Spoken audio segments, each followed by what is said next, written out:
Discord has like auto noise canceling. It totally does. And it figures Paul's singing his noise. My singing is noise. Yeah. Yeah. I feel Well, attacked. finally an update that makes sense. Oh, shoot. Oh. Okay. Welcome back, everybody. This is Q-Tips, and we are the Video Store Junkies, and we are back to recommend some movies for you to stream over the weekend. And we're just going to jump right in, like always, because we're very efficient, and we're going to go to Bill. Hey, everyone. So, my theme for this week is Eugene Laurie makes the same damn movie 3 times. So, Eugene Laurie was a production designer, French production designer. And actually, I think he was Russian, but he escaped from Russian while the getting was good and went to France. And he worked on things like La Grande Illusion, Renoir's La Grande Illusion, which is a great movie. It's one of those movies that they will make you watch in a film studies class, but unlike most of them, it's actually genuinely amazingly good. He worked for Sam Fuller, Charlie Chaplin, just all kinds of things, and he finally got his chance to direct. And I don't know what he was expecting, but what he got was, my first movie, The Beast from 20,000 Fathoms, which is not really known as a Eugene Laurie movie because it has special effects by Ray Harryhausen. And if Ray Harryhausen does your special effects, it's a Ray Harryhausen movie. It doesn't matter if Kubrick directed it. It's a Ray Harryhausen movie. It's a great movie and very influential. It's, a creature, atomic bombs in the Arctic cause a frozen dinosaur to thaw himself out. He escapes, he goes in the water, and he shows up in New York, stomps through the town, eating cops, crushing cars, in a really nice touch that resonates today. It turns out that his blood is poisonous. I think maybe it's supposed to be radioactive, or maybe it's a virus. Whatever. You should never unthaw things that are that old. It's based, and I mean loosely, on a Ray Bradbury story about a dinosaur that comes out and destroys a lighthouse. There's that scene in the movie, and that is virtually the only thing. But Ray Bradbury was really, big stuff at the time, still big stuff for me. And so they want his name on it. Great special effects. It's where Harryhausen perfected his dinorama technique of using mats to sandwich the creature in there instead of the old techniques of using matte paintings. Much cheaper, much more effective, actually. And it's fantastic. It's the inspiration for Godzilla. And you can't go wrong there. Eugene Laurie did a great job. It's moody, black and white, very well done. But it was just the start of things. And I will talk about the next one as I throw this to Renee. Holy moly, that's very intriguing. I'm excited to hear the rest of that. So I'm going to recommend something. I'm cheating because once again, I'm going to recommend something that was recommended last year. But oh my gosh, it was back in February, and it feels, I can't believe it was February of last year, because it just feels so much sooner, because this movie made such an impact, and that movie is Amsterdam. Yay! And so there's a serial killer monster thing in the river, and it's killing people, and it's bananas. And then there's Hube Stoppel, and Hube Stoppel is trying to find out, he's trying to solve the case. But it's sort of like Inspector Gadget, because he's got a young daughter, and she's like almost smarter than he is. It's a lot of fun, and it's crazy and entertaining, and there's a lot of really funny bits in it, but I liked it a lot. And that movie is called Amsterdam. It's available on Shudder, Tubi, AMC Plus, DirecTV, and Night Flight. And I kept that short and sweet, but what are you going to do? Speaking of short and sweet, let's pass this to Zach. Oh, wow. That's not short. I was gonna say, you haven't met Zach. This is the first time in my life. Sweet. This is the first time in my life I've been referred to as either short or sweet, much less both of those together. But it was like the first time I had an opportunity for a segue, so I had to use it. Yeah. Okay. Well, I appreciate it, and I will try to keep my first recommendation both short and sweet. And I guess I kind of have a theme this week, which I don't always do, but mine is kind of incidental, and that is controversial horror. And my first pick it's one of those things, I'm not going to give it like a full-throated recommendation. It's one of those things that I watched and I really enjoyed, but I thought it was kind of interesting that if you go and look on like IMDb right now, you would think it's the worst thing ever, because I can't tell if people legitimately don't like it or if they're just review bombing it. Sometimes it's kind of hard to tell. But maybe you should go check it out and see for yourself. The show I am referring to is a brand new show on Netflix called Resident Evil. And you might be saying to yourself, "Wait, Resident Evil? Even if you're not a big Resident Evil fan, you've probably heard of it. It's a video game. There were like 20 movies, 20 horrible movies with Mila Jovovich. There's a newer movie which is not necessarily great, but it's probably better than the Mila Jovovich movies. But no, it's not related to any of those. This is kind of its own thing. This is a new TV show which is kind of based on the video games, or kind of a sequel to the video games, but I don't know. It's it's very, let's just say it's kind of inspired by the video games, and I think that's one of the reasons that people are kind of giving it bad reviews. But I think there are also some other reasons that people are giving it bad reviews. So I would go check it out. Let's just say if you're looking for a fun kind of fun light action horror show, you can do a lot worse than this one. And regardless of anything else, it's got Lance Reddick in it, okay? It's got Lance Reddick, and if you need any other reason to at least check out an episode or two, I don't know what's wrong with you. But let's just say, the plot probably doesn't matter a whole lot, but it's kind of interesting in the sense that it cuts between, we learn very early on that there's been some sort of apocalyptic event, and it's cutting between these characters kind of right before that happens, and then 14 years later. And I don't know, I found it pretty effective. Like I said, it's not like award-winning TV, but I thought it was fun. It kept me entertained. It kept me, watching for 8 episodes, which is how long this series is. So once again, that is Resident Evil. It's on Netflix. I think there's some other Resident Evil stuff on Netflix, but it's the live-action 8-episode TV show with Lance Reddick. It's probably in like the new section right now. So yeah, check it out and see for yourself. Maybe you'll think it's the worst thing ever, like apparently some people do, or maybe you'll have fun like I did. And anyways, speaking of very controversial things, let's go to Paul for his first pick. Why, thank you, Zach. My first pick, well, let me just take you back in time to late 70s. I'm probably about 12 years old, watching TV, flipping through, probably a Sunday afternoon looking for movies. And I catch like the last 45 minutes or so of this one movie. And I'm like, this is kind of weird. It's got Bud Cort in it, and then it's got Sally Kellerman. Now, I'm 12. I don't know who the hell these people are at the time, but still. Is she like his fairy godmother or like an angel? I don't know. And then there's Shelley Duvall, and it's got all these people in it. And then it is like the most bizarre thing I've ever seen. I'm like, I have no idea what's going on with it. There's Rene Auberjonois just pops in every once in a while as a lecturer on birds. I'm like, what the hell is this? And then it ends with like the most bizarre curtain call I've seen in a film, aside from the Patty McCormick version of Bad Seed. Just, it's really bizarre. I'm like, what is this? It's not until probably 5 or 6 years later I actually get to watch the full movie, and it's just as weird. It's Brewster McCloud from 1970 by Robert Altman.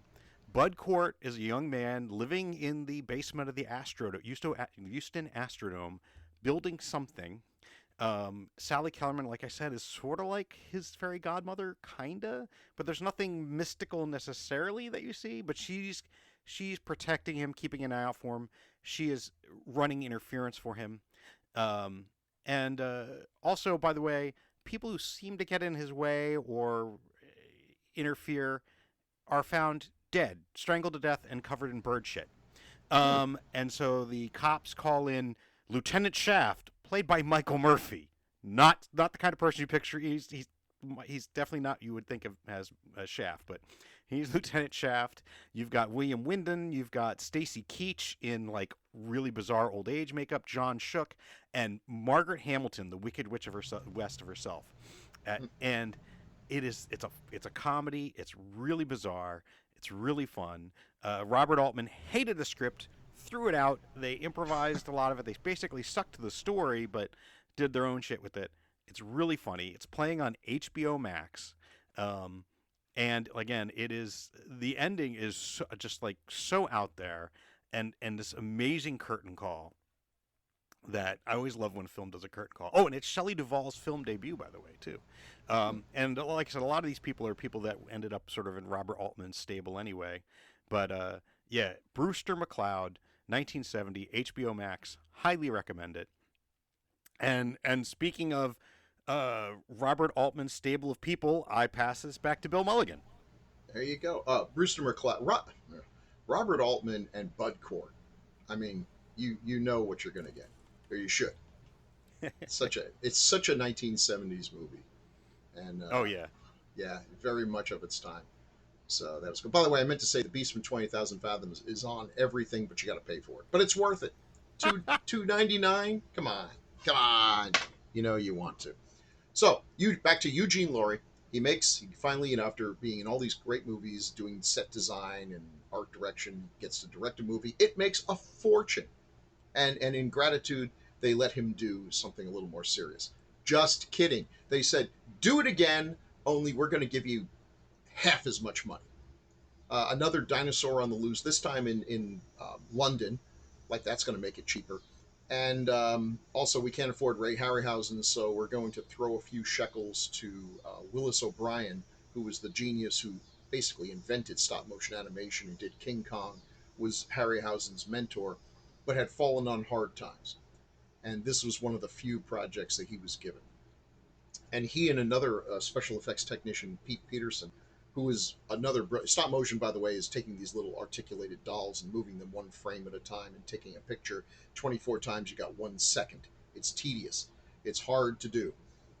Pete Peterson suffered from multiple sclerosis to the point where he couldn't stand up anymore, but he made some of the most amazing animation. They had no budget, so they got creative. And the giant behemoth. I know what you're thinking. What other kind of behemoth is there? Just shows you how stupid they think Americans are. It was called Behemoth the Sea Monster everywhere else in the world, but for America, that's too much for the marquee. We'll call it the Behemoth, but they don't know what behemoths are, so we're going to say the giant behemoth, just so they don't think it's like a small behemoth. It's great. It's in this beautiful, gorgeous, sharp black and white. They animate the camera because they weren't able to build the giant sets that they normally would have if they had a budget. They decided to almost make the camera a character and animating the character, which is adding one more level. It's something you don't often see in animation. Even Harryhausen doesn't use moving camera very much because it's tricky. But this is a gorgeous film. The monster is some kind of brontosaurus type thing.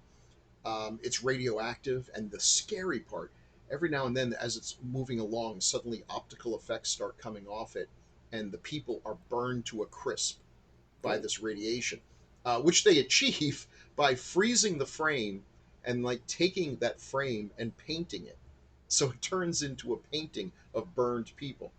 It should not work, and yet it horrified me as a child. It was so. This is the scariest giant monster movie ever made. Really good. Now, it has one glaring flaw, which is there's a scene in the middle of the movie where the monster comes out of the water and attacks a boat. And for this one, they did not use Willis O'Brien. They hired some people who swore that they could build a model that would work. They basically told them the same lie that the makers of King Kong in '76 said: we can build a robot and it'll do everything. And it does nothing. And they just didn't know how to film it. So as you're watching this, you actually see the contraption come out of the water, and you see the gears. You see all the metal pieces that are holding it together. It's like, guys, nobody noticed. It's like when you see a microphone show up in the scene. It's like, how did this get through? But it's really, really good. It's the least of the three movies that I'm talking about, but it's also my favorite. I don't know. They're hard to explain. So the Giant Behemoth, also available everywhere, but you got to pay for it. Also worth it.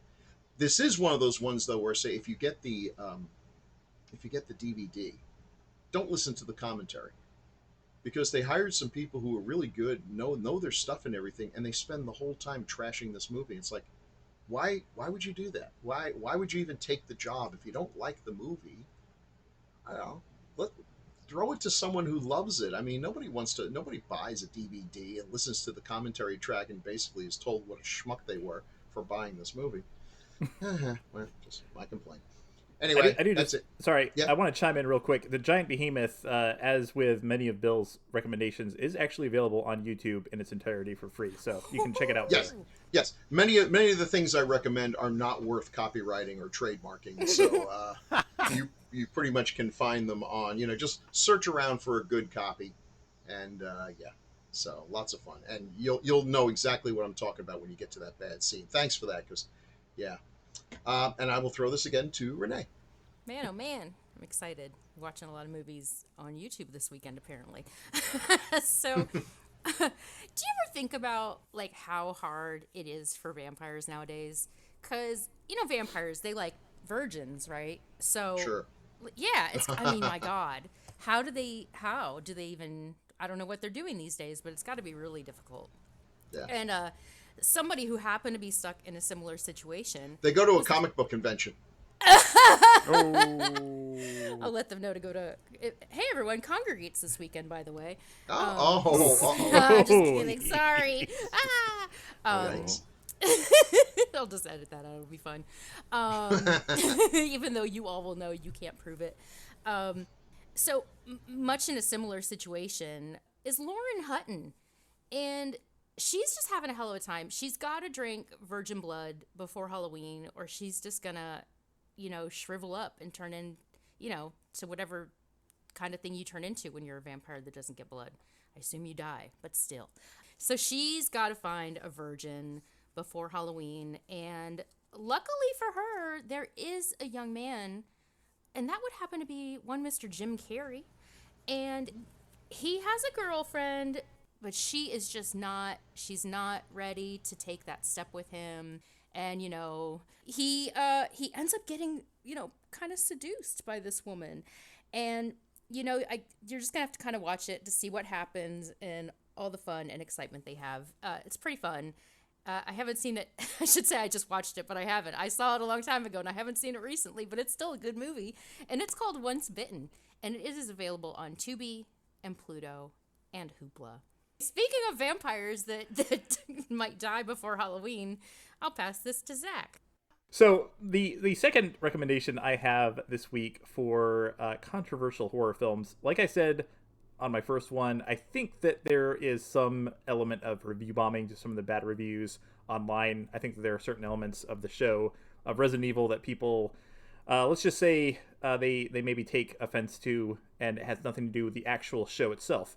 However, I'm a little confused as to just why my second recommendation seems kind of controversial, and this is one that I think that it seems like there've been some bad reviews for it, like ever since it came out, and yeah, I'm not entirely sure why. But the name of the movie that I'm recommending is Frank Darabont's The Mist, which is currently playing on Netflix.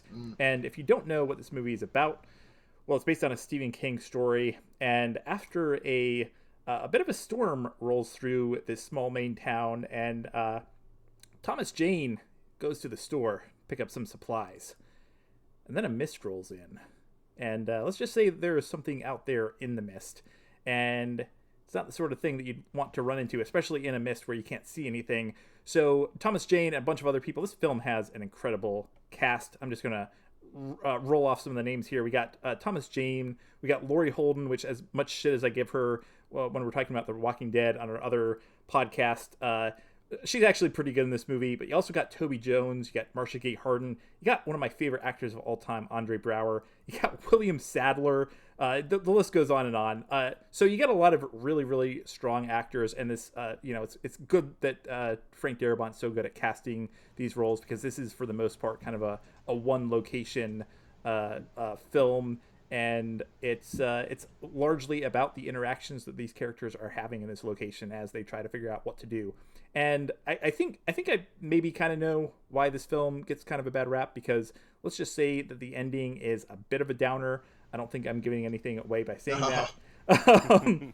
But I know that a lot of people don't like that. But I think in general, a lot of people just don't like it because Frank Darabont's kind of old school, and he often, he opts more for focusing on the characters and less on the gore. There are a lot of special effects in this movie, but he's not all about, the special effects and the gore. So anyways, once again, the name of the film is The Mist. And again, I don't know if it's on Netflix, but if it is, there's a TV show, which I believe is supposedly based on the short story that this movie is based on.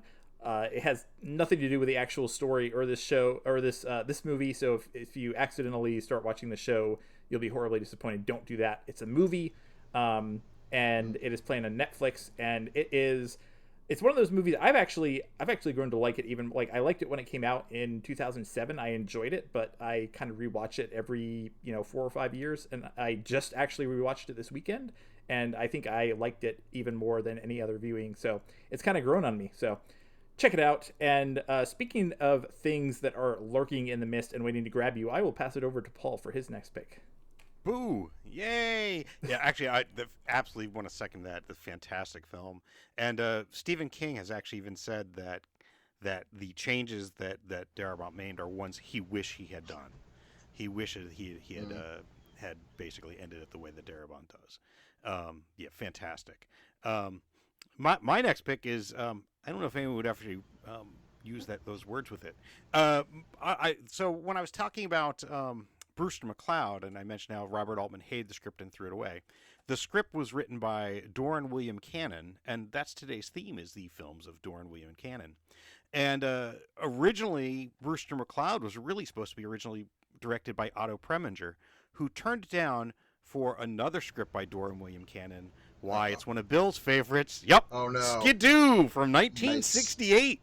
Playing on Plex and the Roku channel. That's Skidoo. Skidoo. Oh, God. Oh, my God. Talk about a misfire. So Otto Preminger, who was 63 years old at the time, actually apparently had done some LSD, and that was sort of his reason seeing to take this film.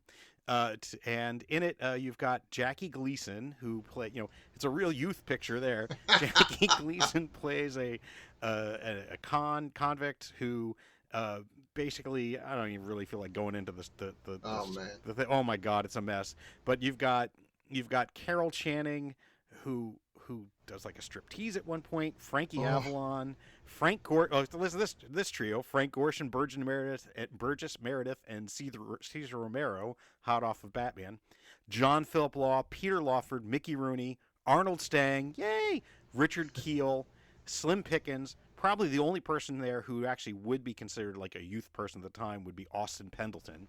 And Groucho Marx in sort of his final credited role as God, but that was the name of the gangster he played.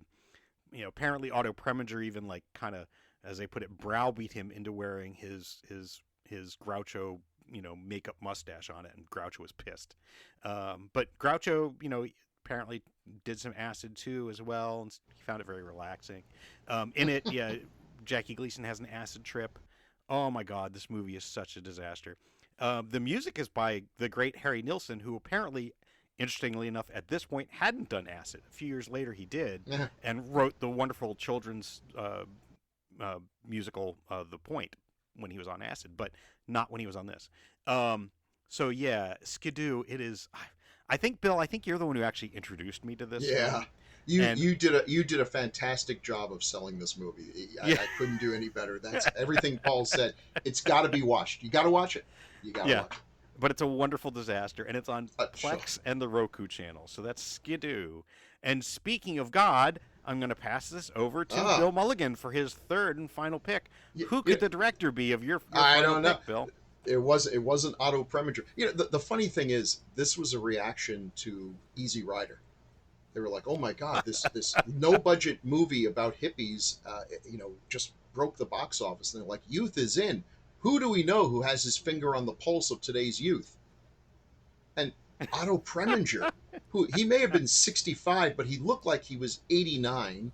And oh my God, what a disaster! And the cast, it's like the Love Boat on acid. It's the worst, the worst. All right, well, when we last left Eugene Levy, he had done The Beast from 20,000 Fathoms. Eugene Levy? I think the wrong... Eugene Laurie. Eugene. Yeah, Eugene Levy. Yeah. That's amazing. And look, I may be mispronouncing his name. He was French, but he's also dead, so, he doesn't care. Yeah, I think he'd be the first to admit that. So he did The Beast from 20,000 Fathoms, made a lot of money. He did The Giant Behemoth, which I'm sure also made a lot of money because it was so cheap it had to. And they decided to take him to the well one time again. And the last of his giant monster movies is Gorgo. And Gorgo, they said, okay, we got a whole new idea for this one. It's about a dinosaur who rampages through the city. It's like, Christ, the same movie again. But they couldn't decide where to do it. They first they were going to do Japan as sort of an homage to Godzilla, which made no sense. And then they came to their senses and thought maybe France, but then people would be cheering the dinosaur. And then they thought Australia, and I guess when they polled people, they found out people would not care if a dinosaur destroyed Australia. And honestly, there are no major landmarks other than that, opera house. What else could you do in Australia? And also, he'd probably get bitten by a spider and die. So they He settled could on. smash the giant rock that everyone knows about. Oh yeah. Oh gosh. Yeah. I don't think that'd be too compelling, though. Sorry. Yeah. So they decided to set it in England because England does have a lot of landmarks you can smash: Big Ben, London Bridge. I mean, there's just a whole bunch. And but Gorgo, now Gorgo does not have stop motion. It's a suitmation. It's just a guy in a suit filmed under slow motion. It's a gorgeous film. It's the only one in color. The color is candy apple pretty. I mean, this is such a great kids movie. And it's got one huge twist, which is just so brilliant. No one had ever thought of it before. That Gorgo is this dinosaur, and they capture him in a net. He's pretty tall, 60, 70 feet tall. He turns heads. They take him back to London, and they're going to show him like King Kong. And okay, so you figure at some point he's going to break loose and cause some mischief. Meanwhile, back where they caught him, all of a sudden, his mom shows up, and it turns out that his mom is like 250 feet tall. So everything, all the things that we were impressed about with Gorgo now seem like so many tears in the rain because now mom shows up and she just smashes through everything, and she's made out of whatever dinosaurs are made out of. That rockets and bullets don't affect them. And she gets her baby and stomps right back to the ocean, not even bothering to walk through the ruins that she did to get there. She makes a whole bunch of new ruins just to show how pissed off she is, and who can blame her? And it's unusually, spoiler alert, but unusually for a movie of this kind, the monsters get away with it. And why shouldn't they? They did nothing wrong. They were minding their own beeswax in the ocean, and then a bunch of humans netted them and took them to the city and got what they deserved. So after this, he basically said he didn't want to direct anymore because obviously this was the only kind of movie they were going to give him. And he spent the rest of his career doing what he started out. He actually won an Academy Award for Best Special Effects for the movie Krakatoa, East of Java, which is probably most famous for getting its geography wrong because Krakatoa is actually west of Java. But you know what? People say that like as a big, criticism, like, oh, look, I read a book. But you know what? If you go to Krakatoa, if you keep going east, eventually you will get to Krakatoa. You will have to circle the world, and there's an easier way to do it. But, technically, are they wrong? I say no. So, there you go. Eugene Laurie makes the same damn movie 3 times. All of them are great. Now, Gorgo, of all these, Gorgo is the one you can actually watch on Vudu, Tubi. There's one there that has a picture of what looks like a penguin wearing a bow tie, but they don't have the decency to actually give what their name is. So screw you, Pluto. Fandor. Oh, okay, thank you. Fandor. Yeah, listen. Let me talk to the guy in charge. Let me talk to the manager at Fandor. I'm sure you have a great service because you got Gorgo, but it would really help if you put your name there. Don't be embarrassed. I'm just noticing that like Night Flight and Fandor, Fandor. And something that has a bad font, so I'm not going to bother trying to read it. Listen, really, some of these people, I'm sure they hired someone who went to school and gets paid a lot of money for graphic design. And I'm looking at this one here, and honestly, this is the kind of fonts that people used back when they had MySpace, where they would put like pink against red in front of an animated GIF, and it's stupid. Don't do that. Anyway, there's a whole bunch of things. You may have to watch ads, but don't worry about it. It's a Gorgo, lots of fun. Oh man, just so much fun. Such a fun movie. They also made a comic book by Steve Ditko that was actually kind of fun too. So there you go. That's my 3 for this week. And Wonderful. I'm done. I'm finally done. He's finally shutting up. Yeah. Oh, I love it. Oh my gosh. Oh. Does anybody have anything else, or does anyone have anything else to out? Oh, jeez, you guys. Or does anybody Songs? have anything to sing us out with? Yeah. Why? Yeah, actually, there were a whole lot of choices this time. Actually, like at first I was thinking I could do the opening theme to Brewster McCloud, and it's by this young composer named Francis Scott Key. It actually says theme by, it's the national anthem. It's But anyway, so I said nah, because no one ever sings that really well. And so then I was like, well, there's always the theme to Skidoo. I mean, it's Hey, by the wouldn't it great. be wouldn't it be funny if the one song that Paul could actually nail right out of the park was the Star Spangled Banner? I thought about it, but High we'll notes save and that for everything. another time. No, Okay. because I mean, I've got a Harry Nilsson tune. Come on, Harry Ooh. Nilsson. Okay. Yeah, because he did the music for Skidoo. I'm not gonna do the theme to Skidoo because I can't do a good Carol Channing. But what I can do, What? I can't do Everyone a can good. do Carol Channing. I know, but surprising. But I can do a really good Otto Preminger and Harry Nilsson because Okay. they did the closing credits. So here we go. Yeah. Stop! We are not done yet. Before you skidoo, we'd like to introduce our cast and crew. Jackie Gleason was Tony Banks, Carol Channing, Flo, Frankie Avalon, Angie, Fred Clark, a tower guard, Michael Constantine Bleach, Frank Gorshin the man, John Philip Lawstash, Peter Lawford the senator, Burgess Meredith the warden, and then it goes on, and I'm not even going to bother. Oh, So really? Oh, yeah. Wow, Yeah, Burgess I know. Meredith was in a Surprising. movie too. Did that guy turn down any roles? He was in Beware the Blob, so the answer is no.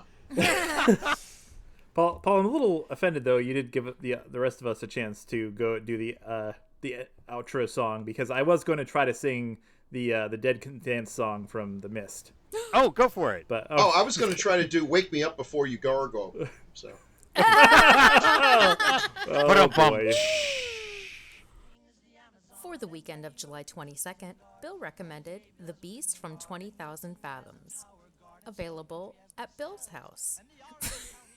Also available to rent on Amazon, Apple TV, and Google Play for about $2.99. And The Giant Behemoth, available on YouTube. And Gorgo, available on Vudu, Tubi, Fandor, Pluto, Night Flight, Dark Matter TV, and Flix Flings. Paul recommended Brewster McCloud, available on HBO Max, and Skidoo, available on Plex and the Roku channel. I recommended Amsterdammed, available on Tubi, Shudder, Night Flight, and DirecTV, and Once Bitten, available on Tubi, Hoopla, and Pluto TV. Zachary recommended the Resident Evil series, available on Netflix, and The Mist, also available on Netflix. Transportation, George Coleman. Editor, George Roars. Assistant editor, Dean Ball. Music editor, Fred Fryer. Sound effects editor, Don Higgins. Negative cutter, Connie Rose. And script supervisor, Kathleen Pagan. Oh, boy. Art director, Robert E. Smith. Assistant art director, J. Monty Elliott. Set decorator, Fred Price.